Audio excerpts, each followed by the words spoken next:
একটি গ্রামে রিনা আর মিনা নামে দুই অহংকারী বোন ছিল।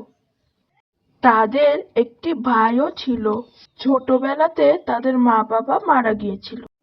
এই রহিম, এত সময় লাগে এই কয়টা থালা বাসন মাজতে? তাড়াতাড়ি মেজে নিয়ে আয়। কি তোর হলো থালা বাসন মাজা? আমরা বাহিরে গেলাম কেনাকাটা করতে।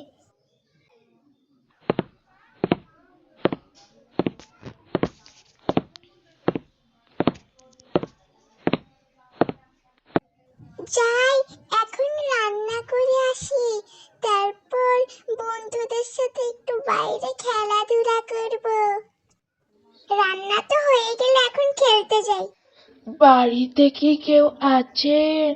আমি অনেক অসহায়, আমাকে কিছু খাবার দিবেন কেউ? আমি অসহায়। দাঁড়ান, আমি আপনাকে খাবার দিচ্ছি। এই নিন আপনার খাবার। আল্লাহ তোমায় মঙ্গল করুক।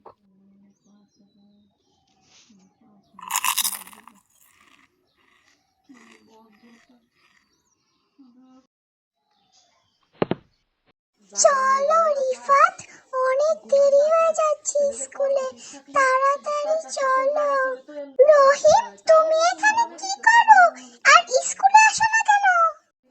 আসলে আমার দুই বোন নিষেধ করেছে স্কুলে যেতে, এর জন্যই আমি স্কুলে আর আসি না। আচ্ছা, এখন থেকে তুমি আমাদের বাসায় থাকবে এবং স্কুলে আমি এখনই তোমাকে ভর্তি করাই দিব। তারপর থেকে রহিম তার বন্ধুর সাথে থাকতো এবং স্কুলে যেত। রহিম, এই রহিম, তুই কোথায়? ভাত রান্না এখনো হয়নি? রহিম আর বাসায় আসলো না এবং তারা খাদ্যের অভাবে অসুস্থ হয়ে গেল। রহিমের সাথে আমরা অনেক খারাপ ব্যবহার করেছি। এর জন্যই আমাদের এরকম খারাপ অবস্থা। বোন, আমি চলে এসেছি।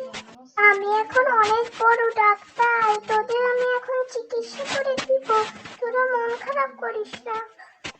তুই আমাদের ক্ষমা করে দিস, আর তোর সাথে আমি এরকম করব না। তারপর থেকে তারা সুখে শান্তিতে বসবাস করলো।